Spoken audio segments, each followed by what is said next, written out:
All right, strap yourselves in because today we're diving headfirst into a real head-scratcher.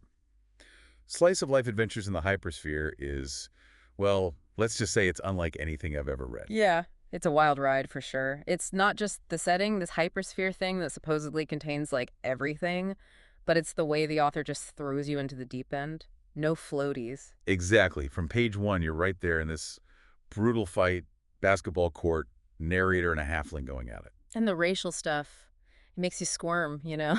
Totally. But before you can even unpack that, dash, bam, Mm.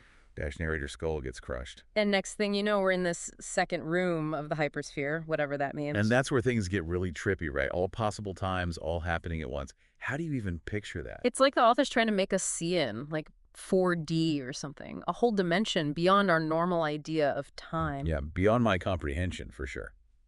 Then, just when I thought I had a grip, skeletons show up. Oh, yeah. The skeletons, right. Built this second room, apparently.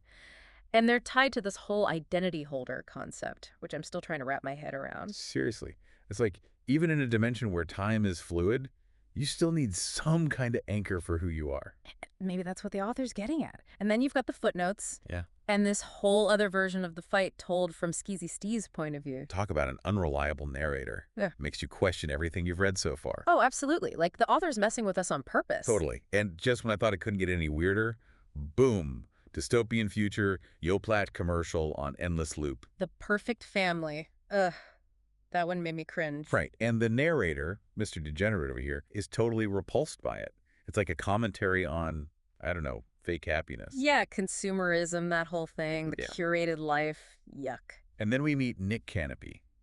Blind, black, quadriplegic, and a voice that could melt steel. And that college couple's so focused on his inspiration story that they missed the actual music. Exactly. It's like, can we appreciate the art without reducing someone to their labels? Right. It's like the author's saying, look deeper, people, and then Nietzsche. Yeah, what was that about? Nietzsche comes back to life and gets offered fame and fortune if he just sells out a little. I didn't quite get that part, honestly. Feels a bit out of place. It does, doesn't it? But maybe it's about staying true to yourself, even when the world's dangling shiny things in your face. Kind of like a test for Nietzsche, you know? Would he bite? Interesting. And then, bam, Caitlyn Jenner staring into a mirror, longing for something. Powerful image, right. Jenner at a crossroads, and 2070 is this turning point, apparently. Makes you wonder where the author's going with all this. It does. Wow. Yeah. Just trying to process all that. It's still reeling a bit, honestly. It's a lot to unpack, for sure. The author throws a universe of ideas at you in, like, 50 pages. Chaos, confusion, but brilliant. Absolutely brilliant. So, listener, what are your thoughts? This is a journey we're taking together, so chime in. Let's figure out this hypersphere madness together. Yeah, let us know what's resonating with you, what you're still scratching your head about. We're in this together. You know, one thing that really struck me is how the author blends the social commentary with these like crazy concepts, hypersphere, higher dimensions. It's a lot. Yeah, like they're using the weirdness to make us look at our own world differently. Exactly. Like that Yoplait commercial scene. It was so bizarre right This there. perfect family, almost dystopian. Oh man, that one, it's like so over the top, but it made me think about those perfect Instagram lives everyone's curating. You know what I mean? Yeah. Is anyone actually that happy? Right. And I think the author's hinting that trying to live up to that fake ideal can really mess you up. Totally. And then you've got Nick Canopy, super talented, but the way that couple reacts to him. I know, right?